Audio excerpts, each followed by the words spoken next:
जो बनती है हमेशा सिनॉप्सिस बनाते समय, किसी भी सब्जेक्ट की सिनॉप्सिस जब बनाई जाती है तो दो चीजों का ध्यान रखा जाता है। सबसे पहले दो पॉइंट्स को माइंड में सेट किया जाता है। दो पॉइंट्स क्या होते हैं? Previous year questions, fact. जब आप अपनी सिनॉप्सिस बनाते हो तो सबसे पहले आप अपनी सिनॉप्सिस में पहली स्टेप जो होती है, दो चीजों को अपने माइंड में रखोगे। वो दो चीजें होती हैं क्या? कि previous year synopsis question fact. तो जितने भी आपके प्रीवियस ईयर में क्वेश्चंस आए हुए होते हैं उनको भी आप अपने फैक्ट्स में डालोगे सिनॉप्सिस में, और उनको क्या करोगे? उनको हाईलाइट करोगे। उनको क्या करोगे? हाईलाइट करोगे। क्योंकि एमपीपीएससी या कोई भी एग्जाम होता है, खासकर एमपीपीएससी की बात की जाए तो एमपीपीएससी हमेशा प्रीवियस ईयर क्वेश्चंस को भी रिपीट करता है। दूसरी बात, most IMP fact given by subject expert. Subject expert द्वारा जो मोस्ट आईएमपी फैक्ट्स दिए जाते हैं उन्हें भी हम क्या करते हैं? अपनी सिनॉप्सिस में हाईलाइट करते हैं। तो आपकी सिनॉप्सिस में दो पोर्शंस आपके ज़्यादा हाईलाइट होने चाहिए। वो कौन कौन से होने चाहिए? वो हाईलाइट होने चाहिए, पहले तो जो भी प्रीवियस ईयर क्वेश्चंस हैं उन्हें हाईलाइट करो। जो आपके मोस्ट इंपॉर्टेंट फैक्ट्स आपको टीचर या सब्जेक्ट एक्सपर्ट बताते हैं कि ये वाला बहुत इंपॉर्टेंट है, ये आ सकता है, ये वाला बहुत इंपॉर्टेंट है, ये आ सकता है, उसको भी अपने सिनॉप्सिस में क्या करो? हाईलाइट करो। ये प्रोटीन है भाई परम जी, उसको भी क्या करो? हाईलाइट करो। तीसरा पॉइंट होता है आपके दिमाग का।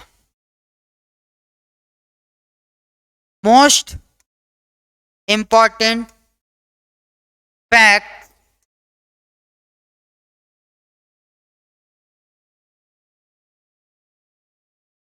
स्टूडेंट, जो आपके दिमाग में आते हैं या आपके दिमाग की उपज होती है कि हाँ ये आ सकता है, ये नहीं आ सकता है, वो भी मोस्ट इंपॉर्टेंट फैक्ट्स होते हैं। पर इसमें भरोसा बहुत कम होता है क्योंकि आपको तो यही लगता है ये भी आ सकता है, ये भी आ सकता है, ये भी आ सकता है, ये भी आ सकता है, ये भी आ सकता है फैक्ट्स को। दूसरी बात, इसमें से एक चीज और याद रखो, लिंकअप फैक्ट्स। दूसरा आपको क्या डालना है? लिंकअप फैक्ट डालना है।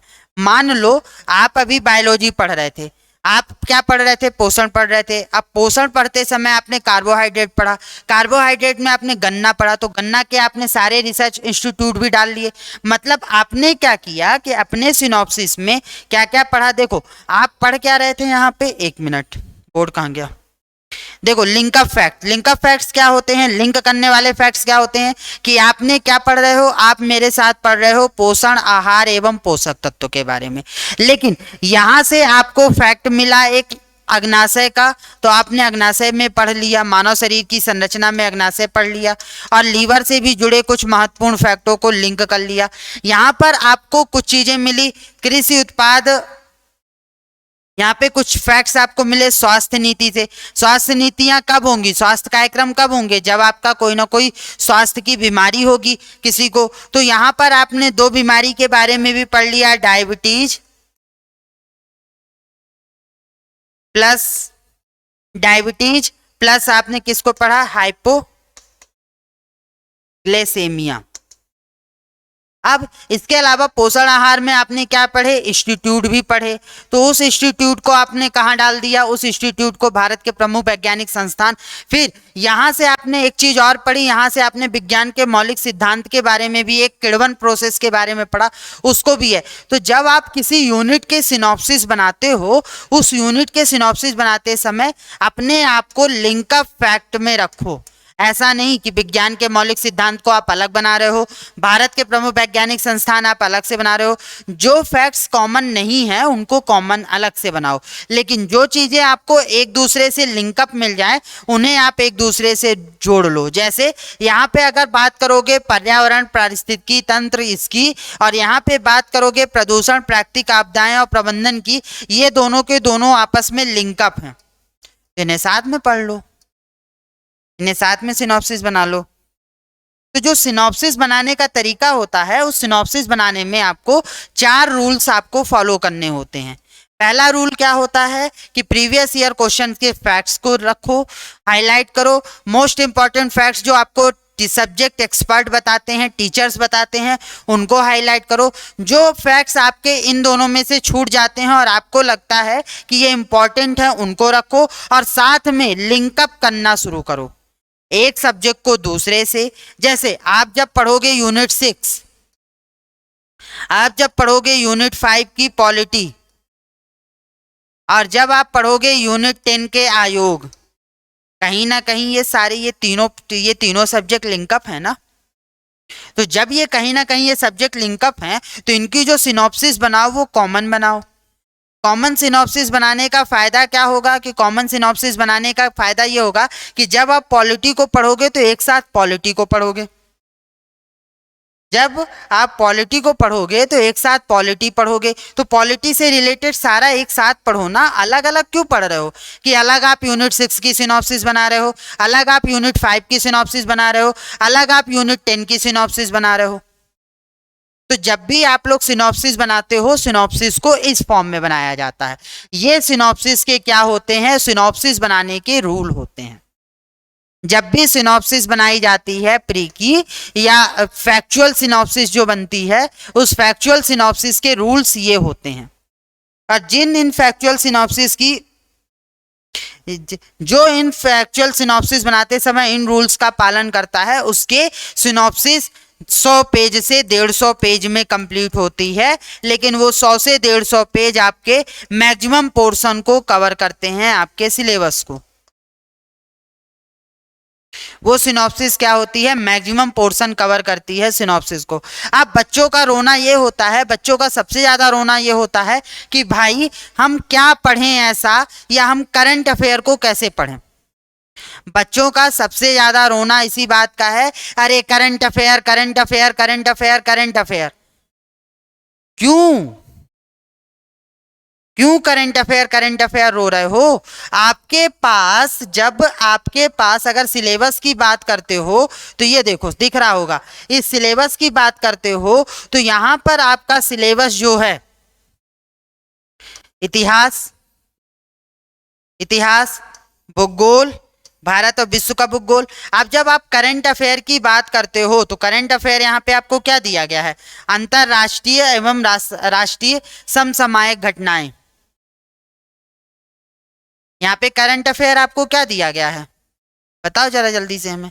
करंट अफेयर आपको ये दिया गया है महत्वपूर्ण व्यक्तित्व एवं स्थान।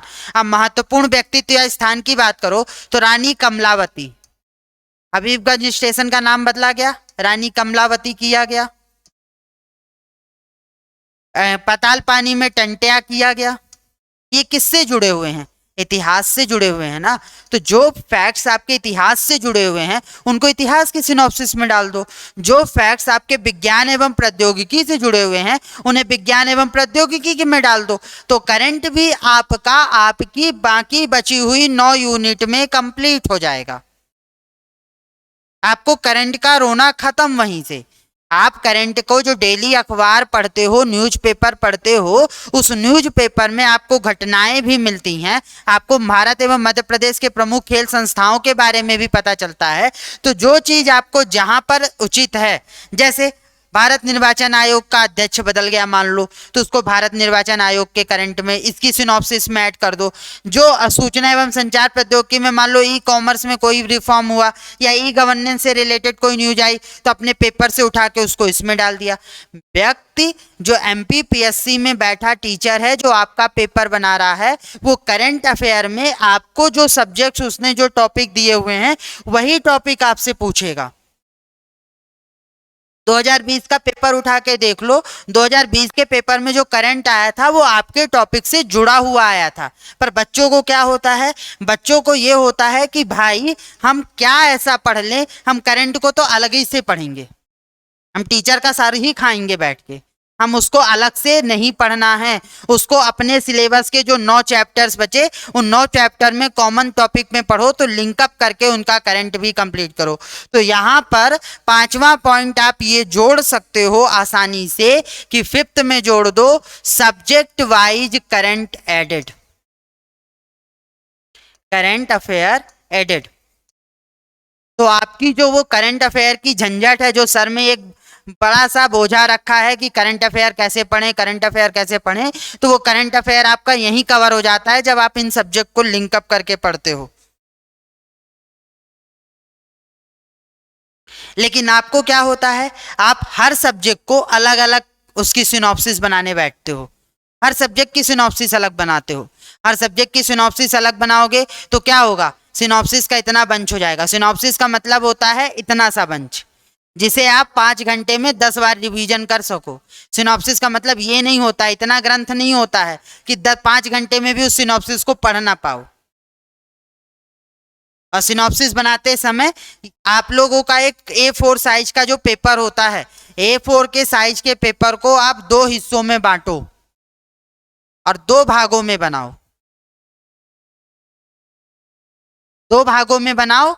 कुछ आधे फैक्ट्स यहाँ लिखो, आधे फैक्ट्स ये लिखो। जियोग्राफी पढ़ रहे हो, एमपी जियो पढ़ रहे हो, एमपी का स्टैटिक पढ़ रहे हो, तो मैप का यूज करो। इतनी चीजें आपकी फैक्चुअल आती हैं। रानी कमलावती जो रेलवे स्टेशन है वो कहाँ पर है, ग्वालियर का किला कहाँ पर है, आपका खजुराहो कहाँ पे है, इनको मैप में मैपिंग करो और रख लो, और चाय पर पीते पीते इनको पलटो मैपिंग को, तो आपको याद होंगे। अगर मैं अपनी सिनॉप्सिस यहाँ पर दिखाऊं, 1 मिनट, मेरी सिनॉप्सिस देखना है अगर आप लोगों को, तो मेरी सिनॉप्सिस में देखो,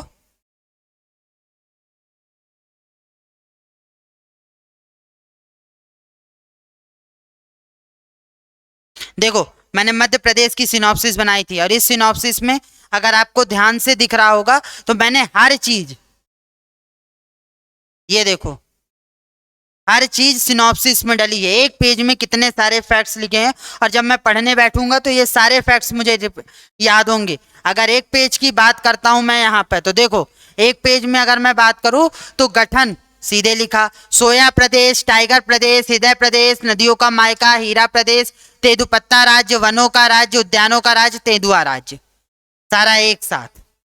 प्रतीक चिन्ह एक तरफ, प्रशासनिक राजधानी भोपाल, संस्कार राजधानी जबलपुर पूछा जाता है, आर्थिक एवं खेल राजधानी इंदौर, ऊर्जा राजधानी सिंगरौली, ग्रीष्मकालीन राजधानी पचमढ़ी, संगीत राजधानी मैहर। एक पेज में आपको यदि 100 से 50 से 100 फैक्ट्स अगर आपके लिंक हो जाएं, एक पेज में आ जाए, तो वो सिनॉप्सिस का मतलब होता है। सिनॉप्सिस का मतलब ये नहीं होता है कि ये राजधानी अलग उठा के रखो। अब मैं यहाँ पर सिर्फ एक राजधानी का नाम लिखूं कि मध्य प्रदेश, मुख्यमंत्री शिवराज सिंह चौहान, गवर्नर ये, उसके बाद मैं लिख दूं राजधानी, तो भाई मैं अलग अलग राजधानी क्यों लिखूं? मैं सारी मध्य प्रदेश की राजधानी जो पेपर में पूछी जाती है मैंने एक जगह लिख दी। सिनॉप्सिस ऐसे बनती है और ये आपको नंबर दिलवाती हैं। ये नहीं होता है कि आप ग्रंथ बनाना शुरू करो, आपस में हर चीज को लिंकअप करना शुरू करो। देखिए जो प्री की सिनॉप्सिस बनती है वो फैक्चुअल डेटा होता है, और इस बार जो 2020 का मेंस है उसमें पूरी की पूरी सिनॉप्सिस फैक्चुअल डेटा पे आनी है। अब मतलब जो क्वेश्चन है उसमें लाइनें कम कर दी गई है, लाइन कम कर दी है तो आपको फैक्ट्स ज्यादा डालना पड़ेगा, तो बिल्कुल आपकी प्री की सिनॉप्सिस आ सकती है। उसके अलावा राजकीय खेल मलखंभ कब बना? 2013 में। राजकीय मछली महासीर कब बनी? 2017 में, 2011 में सॉरी।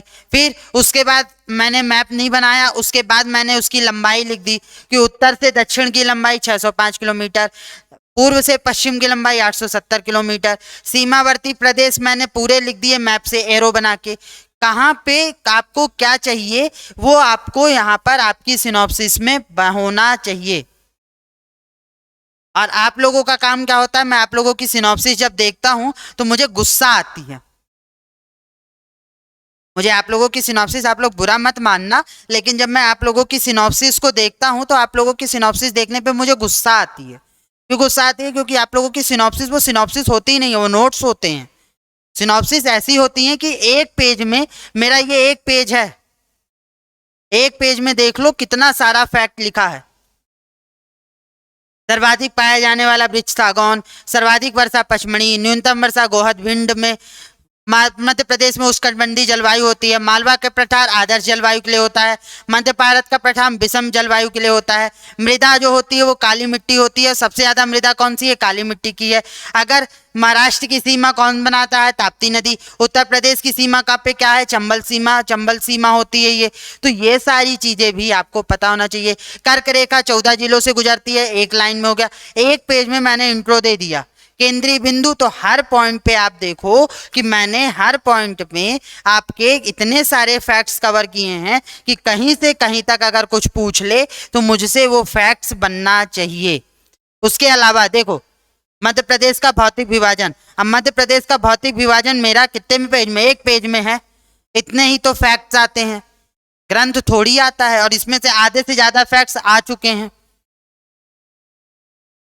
लेकिन नहीं, मध्य प्रदेश के पर्वत, अब मध्य प्रदेश की नदियां देखो, मध्य प्रदेश की मिट्टियां, फिर मध्य प्रदेश में देखो, अब मध्य प्रदेश में चंबल नदी, ये मैंने एक में ही अब लिंक क्या किया है मैंने, देखो सारी सहायक नदियां मैंने एक साथ बता दी, सारे डैम एक साथ बता दिए, सारे जलप्रपात एक साथ बता दिए, किनारे पर कौन सा शहर बसा है वो बता दिया, कौन सी नदी के किनारे कौन सा शहर बसा हुआ है वो भी बता दिया मैंने, कहां पर कौन सी नदी कहां से निकली है और कहां पर मिली है वो भी बता दिया, कहां पर कौन सा घड़ियाल केंद्र या ये है, कौन से में क्या क्या है।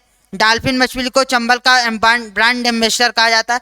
तो एक उसमें काकड़ी बर्दी से तो हर नदी का मैंने ओरिजिन बता दिया कि हर नदी का ओरिजिन कहाँ से निकला है, कौन कौन सी परियोजना बनी है, किस नदी के पास क्या है और कौन सी नदी कहाँ से निकलकर जा रही है। तो सारी सहायक नदियां सब कुछ है, तो मुझे पूरी कहानी लिखने की जरूरत ही नहीं पड़ी।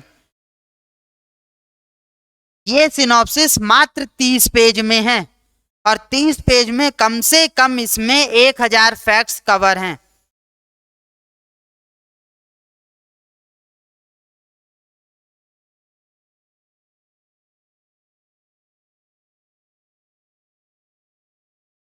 एक मिनट,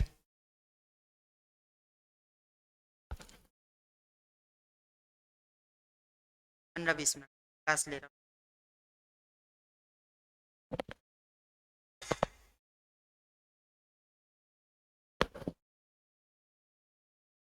जो आप लोगों की सिनॉप्सिस है ना, उस सिनॉप्सिस में आप लोग ध्यान दो, देखो हर चीज मैंने मैपिंग की है एक एक पॉइंट को, पर आप लोगों की सिनॉप्सिस देखता हूं मैं तो मुझे बड़ी गुस्सा आती कसम से। देखो हर नदी को मैंने बनाया है, डिनोट किया है, हर नदी को मैंने डिटेल लिखा है। कहां से क्वेश्चन पूछेगा पूछ ले। मेरा रोज चाय पीते समय 30 पेज मुझे कितना रिवीजन करने में लगता है। एक कप चाय पीते पीते मैं 30 पेज पन्ने पलट लेता हूं और वो मुझे डेली रिवीजन हो रहा है। उसके अलावा आगे की बात करो, अब आ गया स्टैटिक में। अब स्टैटिक की बात कर लो जिसमें सीधा सीधा याद करना है, मैंने सीधा सीधा मैं याद करता हूं और सीधा सीधा मैं, ये सिनॉप्सिस है तो मैंने एक पेज पे 2 मैप को प्रिंट किया और सीधे सीधे उसके एक एक चीज बताना चला गया। 19 हथनौरा सीहोर में है, 1982 में डॉक्टर अरुण सुनकिया ने खोजा था। रायसेन भीमबेटका शैलचित्र जिसे विष्णु श्रीधर पाकड़कर ने खोजा था। नरसिंहपुर में भूतरा है, पाषाण कालीन साक्ष्य लिख दिए। 100 से अधिक सतना रीवा में 100 से अधिक किसने खोजा? GR शर्मा ने खोजा है। तो हर पॉइंट हर चीज मैं आपको बता रहा हूं। तो जब आपकी सिनॉप्सिस इस तरीके से बनती है, ये नोट्स आपके नहीं है, ये नोट्स मेरे हैं और ये मेरी सिनॉप्सिस है।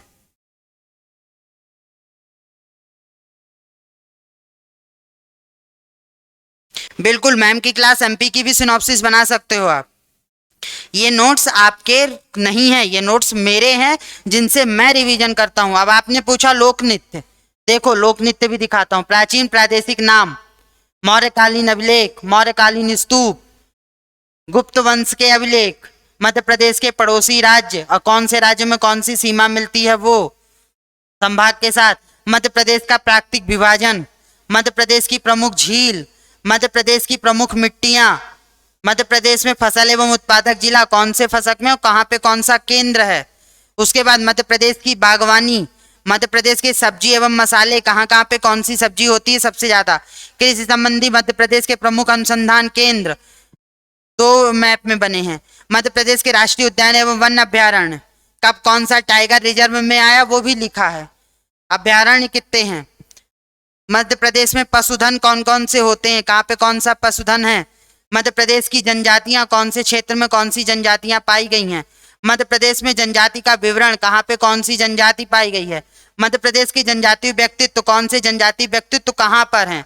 उसके बाद मध्य प्रदेश के लोक नाट्य ये बना है मैप। मध्य प्रदेश की लोक चित्रकला ये बना है मैप। मध्य प्रदेश के लोकगीत गायन ये बने हैं। मध्य प्रदेश के लोक नृत्य ये बने हैं। मध्य प्रदेश की प्रमुख खेल एकेडमी ये बनी है। क्वेश्चन आया था खेल एकेडमी से। अब सिनॉप्सिस में मेरे ही सिनॉप्सिस से क्वेश्चंस फंसे थे। कॉमन क्वेश्चंस है, कॉमन चीजें हैं, पढ़ना पड़ता है। मध्य प्रदेश की खेल संस्थाएं,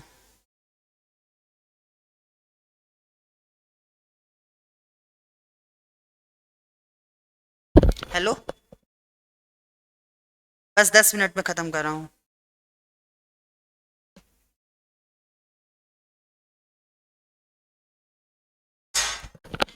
मध्य प्रदेश के प्रमुख स्टेडियम,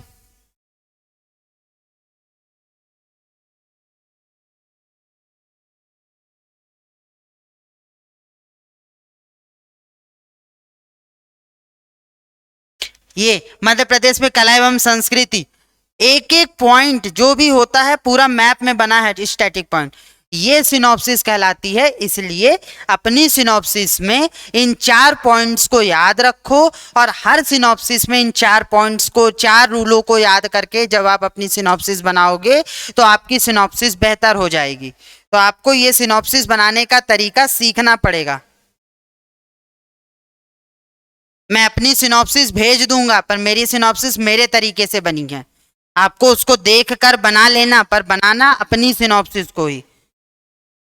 मैं अपनी सिनॉप्सिस भेज दूंगा और इस क्लास को भी अलग से कट कर कर डाल दूंगा। तो सिनॉप्सिस कैसे बनाई जाती है, सिनॉप्सिस को कैसे पढ़ा जाता है, कौन से 4 रूल्स ऐसे होते हैं जिनके माध्यम से सिनॉप्सिस बनती है, तो उसको ध्यान रखो कि सारे प्रीवियस ईयर क्वेश्चंस हाईलाइट होना चाहिए, पहला रूल। दूसरा, मोस्ट इंपॉर्टेंट फैक्ट्स जो आपको लगते हैं वो हाईलाइट होने चाहिए। मोस्ट इंपॉर्टेंट फैक्ट जो आपको सब्जेक्ट एक्सपर्ट आपके टीचर क्लास के समय हाईलाइट करते हैं वो होने चाहिए। फैक्ट्स को आपस में लिंकअप करना चाहिए, जैसे मैंने आज आपको नोट्स पढ़ाते पढ़ाते बहुत सारी चीज़ें लिंकअप की। उसके अलावा आपका जो सिनॉप्सिस हो उसमें अगर सब्जेक्ट लिंकअप हो तो वो लिंकअप होने चाहिए। उसके बाद सब्जेक्ट वाइज करंट अफेयर जो 5 रूल्स आपके हैं इनको लिंकअप करो, प्रैक्टिस करो, आ जाएगा। 2 बार 3 बार गलत होंगे पर धीरे धीरे आपको 1 हफ्ते में 10 दिन में वो पूरी तरीके से बनने लगेगा, फिर आपके लिए वो आसान हो जाएगा। सिनॉप्सिस का मतलब ये होता है, सिनॉप्सिस का मतलब ये नहीं होता है कि आपने एक सब्जेक्ट की सिनॉप्सिस बना ली और काम खत्म हो गया।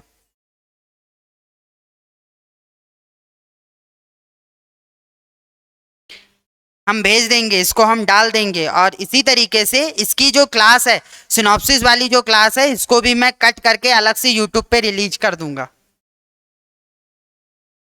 मैं सारे ग्रुप पे ये सिनॉप्सिस सेंड कर दूंगा, आप सिनॉप्सिस देख लीजिएगा, उसके आधार पर बनाना शुरू कीजिएगा। ये मैंने पिछले प्री के समय बनाया था, इस बार मैं फिर से अपनी नई सिनॉप्सिस बनाऊंगा जैसे ही मुझे समय मिलेगा। तो अब आज की क्लास में इतना ही। ये आपकी स्पेशल क्लास थी जो कि हो गई। अगर आपको क्लास अच्छी लगी हो तो कमेंट्स, लाइक, शेयर, सब्सक्राइब जो जो करना है सब करते जाना, और रणनीतिक तरीके से पढ़ाई करनी है तो बाकी बातें बताने की ज़रूरत नहीं है। आप खूब समझदार हो, पढ़ते जाओ। अब मिलते हैं नेक्स्ट क्लास में, आगे भविष्य की कल की क्लास में, और उसमें बात करेंगे। आनंद सर का भी फ़ोन आ चुका है और छोटे भाई का भी फ़ोन आ चुका है कि भाई क्लास कब ख़त्म होगी, तो अब हम क्लास को ख़त्म करते हैं, है ना।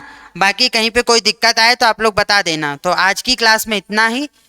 बने रहने के लिए, पढ़ते रहने के लिए बहुत बहुत धन्यवाद। मिलते हैं नेक्स्ट क्लास में, है ना।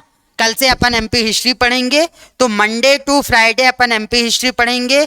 अब Monday to Friday MP history होगी और सैटरडे और संडे आपकी यूनिट 7 होगी और साथ में इस तरीके के महत्वपूर्ण चीजें भी आपको बताई जाएंगी। तो मिलते हैं जी, मैं भी दे रहा हूं। तो मिलते हैं अब कल। आज की क्लास में इतना ही। धन्यवाद।